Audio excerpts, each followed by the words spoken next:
In this chapter, we'll learn how to use the correction tools to restore and correct photos. This is a great skill for anyone learning Photoshop. Let's get started. Let's begin by bringing some pictures in through a scanner. So I'm going to click on File, Import. Photoshop does support importing from a scanner. And I'm going to point to Images from Device. On Windows, you will see WIA support. I already have my scanner hooked up, so we see that it does come up in the Devices area. And you can hear it waking up the scanner. And what's neat about this is that Photoshop will recognize if you're putting multiple images on your scanner. So you can see here I have two images. One is of my great uncle Nick on the left, and the other is of my dad and my older brother. So if you want to work along with me, you will find these images in your Chapter 6 folder, but you can of course also scan your own images. So what we've got checked here, which happens automatically, is it's going to automatically select separate items. So when I choose to scan these, it's going to take the same settings for both, and it will scan them into separate Photoshop documents. So that can save you a lot of time, so you don't have to put one image down, do a scan, change your image out, and put another one down. So what our goal is to bring these into Photoshop and then do some photo correction. Now, normally I would probably do these separate, and I would do all my color images first, and then I would do my black and white or grayscale images second, so that I could use the same settings.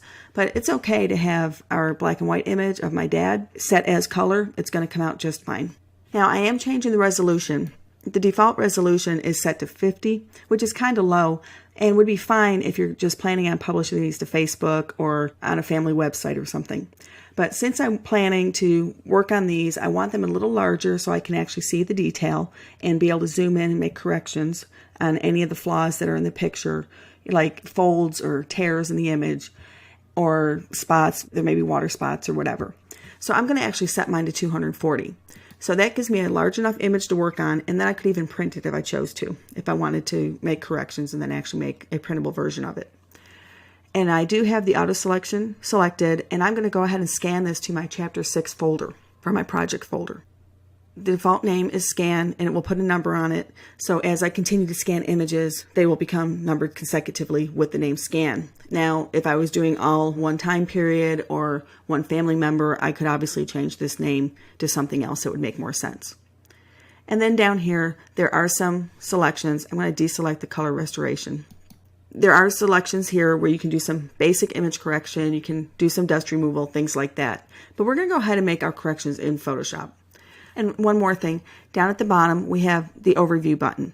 This would allow us to leave our software open and change the pictures on our flatbed, and then click overview, and it would rescan our images and give us a preview of our next pictures that we have on our flatbed. So we're ready to click scan, and you can see it starts to go through its little work, and it's going to start by scanning the document on the left and then the document on the right. So first my great uncle Nick is brought in, and again we had the option selected to create a new Photoshop document. So he's going to come in as one document, and the image is going to also be saved to my folder. So I have it already opened in Photoshop. Let me go ahead and show you that. I'm going to do File, Open, and I'm going to go to my Chapter 6 folder, and we can see here that the pictures have already been saved into my Chapter 6 folder where I had pointed it to, and they're also already open for me in Photoshop. So if I do a save command at this point, after making any changes, it would overwrite that JPEG and save my Photoshop document as a JPEG rather than as a Photoshop document. But this will allow me to work on these.